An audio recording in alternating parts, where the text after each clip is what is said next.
বন্ধুরা, আজকে তো ষষ্ঠী, সবাই জানো, মানে জামাই ষষ্ঠী। তার মানেই হচ্ছে ষষ্ঠী। তো আমার শ্বশুরবাড়ির নিয়ম হচ্ছে যে পাখার জল সন্তানের মাথায় দিতে হয়। তো আমার শাশুড়ি মা এত কাল করে এসেছেন, আমিও করেছি। তো এবার তো শাশুড়ি মা নেই আর, এখন আমিই করি। তো সবাই বলে যে ছেলের জন্য, তো আমার শাশুড়ি মা বলেছে যে না, ছেলে বলে কোনো কথা না, মেয়ে বলে কোনো কথা না, সবাইকেই করা যায়, সন্তান সবাইকেই করা যায়। সেই কারণে আমার মেয়ে স্নান টান সেরে নিয়ে নতুন জামা পরতে হয়, আজকের দিনে নতুন জামা পরে নিয়েছে। আমিও স্নান সেরে রেডি হয়ে এবার পাখার জল মাথায় দিয়ে ওকে আশীর্বাদ করছি।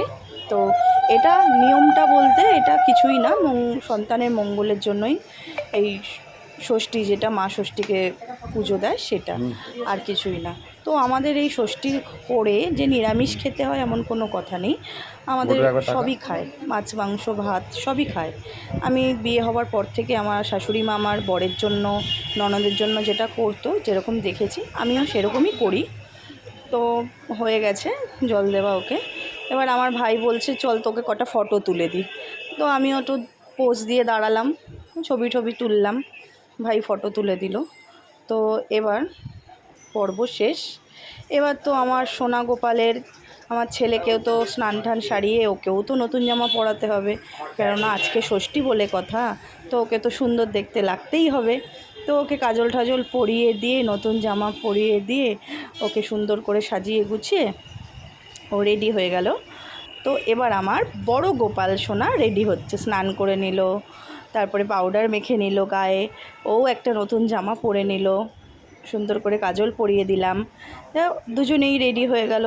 দুজনেই সুন্দর রেডি হয়ে যাওয়ার পর তো ওদেরকে এবার গোটা আম, গোটা কলা ওদের হাতে দিলাম, যে তোমরা খেয়ে নাও নিজেরাই, বলে ওদেরকে দিয়ে দিলাম খেতে। তারপরে তো পর্ব চলে এলো ষষ্ঠীর। মায়ের বাড়ি যাইনি এত গরমে, মা আমার বাড়িতে চলে এসেছে। মা বলেছে এবছর দুটো ষষ্ঠী হবে, মেয়ে ষষ্ঠী, জামাই ষষ্ঠী। তো মা আমাকেও যা দিয়েছে আমার বরকেও সেম তাই দিয়েছে। তো আজকে মেনু মোটামুটি খারাপ হয়নি, ভালোই হয়েছে। তো দেখো আমার বরকে দুটো মিষ্টি দিয়েছে আর দই দিয়েছে। তো মা জানে আমার মেয়ে দই মিষ্টি খেতে খুব ভালোবাসে, তাই জন্য আমার মা আমাকে সম্পূর্ণটা ধরে দিয়ে দিয়েছে, বলেছে নে তুই যতটা খেতে পারবি খা।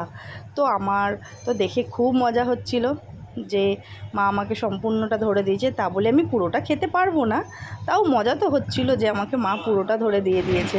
এই দেখো বন্ধুরা, আমার তো খুব মজা হচ্ছিল যে দই মিষ্টিটা পুরো খেতে পারিনি, আমি দুটো মিষ্টি খেয়েছি আর একটু দই খেয়েছি।